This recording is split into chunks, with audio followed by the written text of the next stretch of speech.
Sekretaris Daerah Banjarmasin memanggil Camat Banjarmasin Selatan, Wan Lurah Murung Raya terkait adanya dugaan kasus penyelewengan anggaran operasional untuk RT RW Wan Dewan Kelurahan yang dilakukan salah seorang oknum honorer di Kelurahan Murung Raya, Banjarmasin Selatan.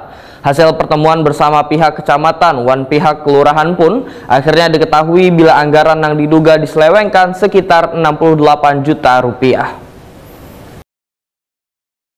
Sekretaris Daerah Banjarmasin Ihsan Budiman memanggil Camat Banjarmasin Selatan Wan Lurah Murung Raya terkait adanya dugaan kasus penyelewengan anggaran operasional untuk RT RW Wan Dewan Kelurahan yang dilakukan salah seorang oknum honorer di Kelurahan Murung Raya, Banjarmasin Selatan. Ihsan Budiman Takuni Prima TV Kamarian Selasa 4 Juli 2023 memedahkan hasil pertemuan bersama pihak kecamatan wan kelurahan diketahui bila anggaran yang diduga diselewengkan sekitar 68 juta rupiah. Duit yang diselewengkan seharusnya disalurkan ke RT RW Wan Dewan Kelurahan untuk anggaran operasional selawas 3 bulan. Oknum honorer di kelurahan tersebut, ujar Ihsan Budiman, berjanji bertanggung jawab atas kerugian yang ditimbulkannya. Tetapi jika nantinya ingkar janji hingga batas waktu yang ditentukan, maka kasusnya diminta dibawa ke ranah pidana. Menurut Ihsan Budiman, kasus ini bukanlah penyelewengan namun penggelapan dana. Tadi sudah saya panggil camat, kemudian lurahnya juga. Camat Banjarmasin Selatan, Pak Firdaus, kemudian lurah Murung Raya, Pak Sugeng. Dari hasil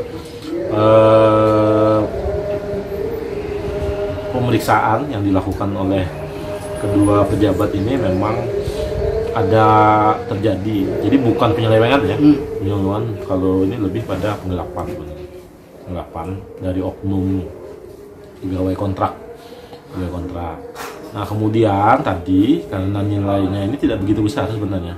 Nilainya tidak begitu besar, kemudian yang bersangkutan juga ada itikat baik, ya, tidak lari, hilang, segala macam, jadi masih ada di tempat.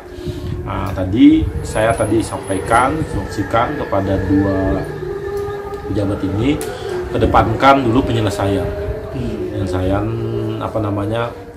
penyelesaian kerugian. Jadi kalau yang bersangkutan bisa mengganti kerugian sesuai yang ditimbulkan, maka nanti kita selesaikan, mungkin ini dianggap selesai. Tetapi apabila memang yang bersangkutan tidak bisa mengganti kerugian yang ditimbulkan, nah, bisa saja nanti ini bisa diarahkan menjadi laporan pidana. Ihsan Budiman menyatakan akan mengevaluasi kinerja Camat Wan Lurah terutama dalam pengawasan kuasa pengguna anggaran supaya kasus yang sama kada terulang lagi.